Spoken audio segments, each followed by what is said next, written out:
Now let's move to our next speaker, Dr. Sigdam Molecule from Sadabeli State Hospital, Turkey. He is a member of ISUBE and International High-Tech Spine Society. Her topic is surgical technique and tips for UB discectomy. Let's welcome. No, I'm checking if Dr. Monjo is and Sigdam Monjo is available now. Lena, you check with her on WhatsApp. Yes, I'm calling. How about move to next doctor? Okay. I think right now Dr. Sigdam is not available right now. And actually we have now finished all the presentations from all the surgeons of this section. I would like to say that let's move to the next session of lectures. Dr. Wu Pan Huang from Yutong General Hospital will host this part. Let's welcome. Okay, then maybe before we start the session, I think we can give some discussion time. Yeah, I don't mind hosting the next session, but I think there are some questions by Dr. Zhang Wei, Dr. Musa, and myself for Dr. Xiong Ju Li. Yeah. Maybe I just start one question that Dr. Zhang Wei asked Dr. Li how do you avoid spinal cord hypertension? Dr. Li, are you there? Yeah. You mean hydrostatic pressure control? Yes, yes. I think because the UB use water media, so after you open the door, sometimes it often happens the spinal cord, the hypertension, and after anesthesia, the patient is not easy to awake, so it's a difficult situation. Most important thing is controlling hydrostatic pressure. So large 2 cannula is needed. One working portal trocar is 13 millimeter trocar, and another grasping portal trocar is 80.5 millimeter trocar diameter. So you identify the output flow continuously, so you can control hydrostatic pressure. So it's safe. You mean to keep the water outflow fluently? Yes. Yes. Okay. But sometimes if you use the UB retractor or the half tuber to keep the water outflow fluently, the surgical field is sometimes is not very clearly because of the low hydrostatic pressure. Do you meet this situation? Because you keep the water outflow fluently, the surgical local pressure is very low, so sometimes there's too much bleeding. I don't control separately.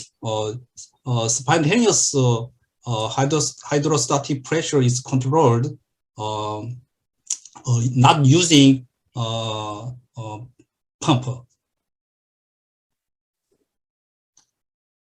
So most important thing is spontaneous outflow control. You can control bleeding field. Okay. Maybe for this kind of tumor resection procedure, we can, when we do the endoscopy suture procedure, we can stop the water irrigation. Then we often can use the suture clip. Maybe it's a quick procedure. I don't like titanium clip, so I think that is foreign body material. May occur irritate neurology symptoms. So I want to close directly primary suture. So you can you can make another grasping portal is needed. 3 portal system is needed. One portal is working portal, one portal is another is wing portal, and last portal is grasping portal. And then you can visualize a clear field, and freely you can manage the dural tear. Do you choose the intermittent suture or continuous suture? The simple interrupted suture, 1 point and then 1 point and 1 point. Okay. Thank you. I developed continuous dural suture. Next, I will show you. Okay. Thank you. For your grasping portal, where would your location be, Professor Lee? Working portal, between working portal and wing portal, back to apex of the triangle, reverse triangle. Midline, more midline, almost at the spinal. More lateral. More lateral. Okay. Yes. More lateral. Away from midline. Okay. Yes. Okay, that's very nice. And I suppose you put the grasping portal very early on. I saw that you used the protector before you cut the dura, right? So you put in the grasping portal very early on in your surgery to put those retractor to cut the dura. Is this true? Your third portal.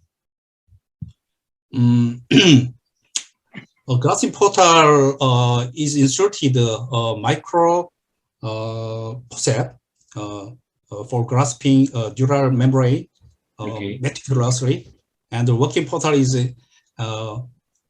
micro needle holder is inserted. So and then you you can suture directly. Okay, but another assistant is grasping micro endoscope. So this is not biportal endoscope, 3-portal endoscope. Okay. Yeah, you have a very good assistant. The way he holds his scope is almost like you are holding it. Yeah. I developed the endoscope fixator. Okay. But okay, and next I show you. So then another question is, okay, that's quite similar. How is the water pressure control and not cause ICP? I suppose that's already answered. Okay. So your pressure, you use water pump or you use the static height? General 1.5 meter to 2 meter more. Okay. And, how do you mobilize the tumor out without damaging the cord? Because you can't visualize it properly. So how did you do it that you're able to mobilize the tumor out without any damage to the surrounding tissue? Because if it were to be an open surgery, it's easier to see surrounding structure. But with the UB, it's a bit difficult to see. So how are you able to manage it? In this situation, this tumor is located a dorsal site, so I can't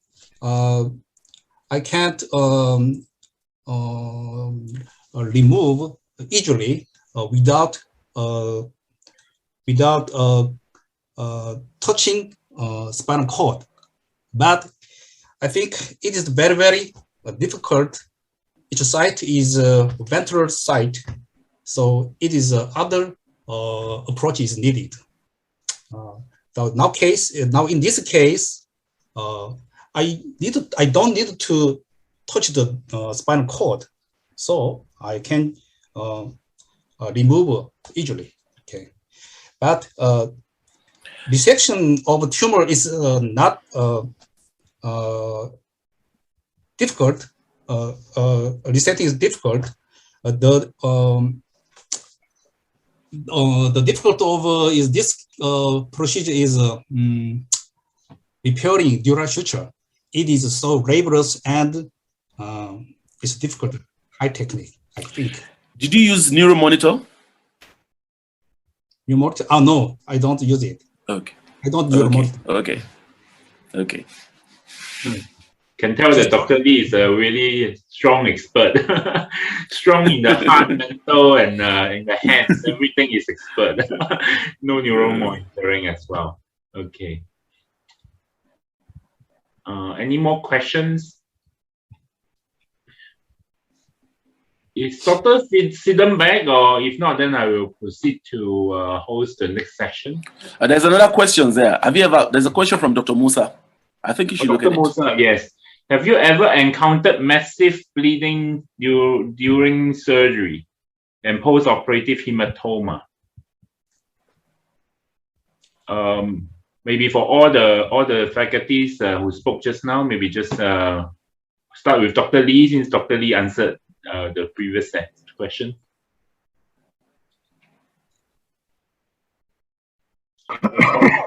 Yeah, Dr.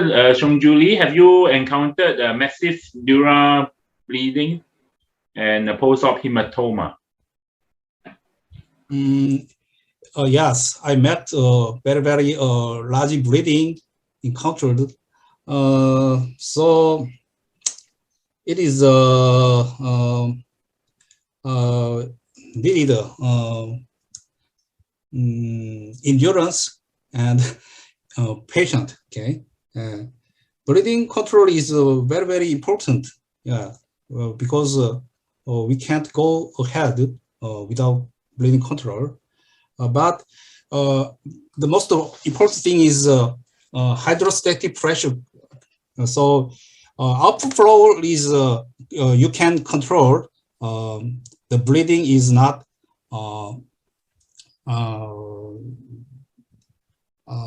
bleeding control is possible.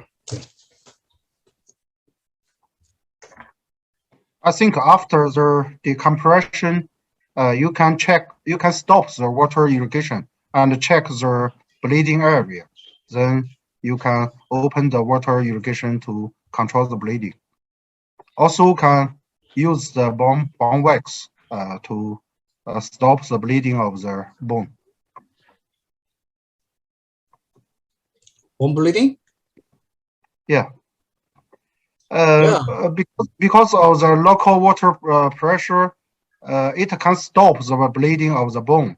But after finishing the procedure, you stop the water irrigation. Maybe there's too much bleeding from the bone. So this may be the reason of the hematoma after the procedure. Especially for the elder patient. No hematoma was seen in my case. Oh no, they're asking for general other cases. Your case is very nicely done, Professor Lee. They're asking for overall experience, I think. Yeah. I think just now Dr. Dong Han Kim showed a slide on hematoma, if I'm not wrong, and then he explained that there's a certain rate, right? Maybe Dr. Dong Han Kim can answer this question as well. Well, I started the UV surgery 3 years ago, but luckily I have no cases of epidural hematoma revision cases. There's some small amount of the epidural, but there was no need of revision surgery. Luckily. Okay. I think we have to control the common side of the bleeding side, epidural bleeding or bone walk side, then we can prevent the postoperative epidural hematoma.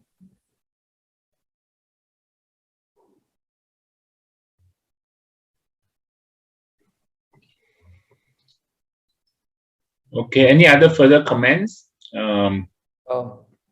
May I ask another questions or to raise a discussion for another point away from the tumor? I would like to know from your experience, especially Dr. Yang and Dr. Zhang and other panelists, regarding the degenerative, adult degenerative scoliosis, when you are dealing with the decompression UBE surgery. So what's the important point to be raised up or to be considered before going for such a surgery regarding the patient assessment preoperatively and radiological investigations and intra-op, especially the landmark related to anatomy?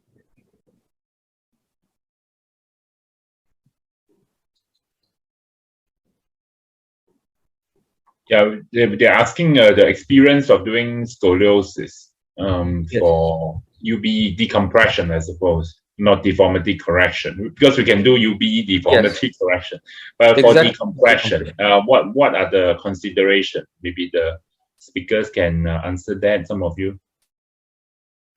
Dr. Yang Park, you have a case. You presented a case, degenerative adult scoliosis, and you just considered decompression. So is it simple decision to go directly for decompression while there is like a curve more than 20 degrees in adult with osteoporosis? Is it a simple decision to go for only decompression? Any consideration to be kept in mind before going for such a surgery? As I talked in the presentation, the case was very difficult for making the decision since the age was over 80 and had multiple lesions. So since the BMD score was very low, so it was very hard to decide and recommend the patient to undergo the fusion surgery.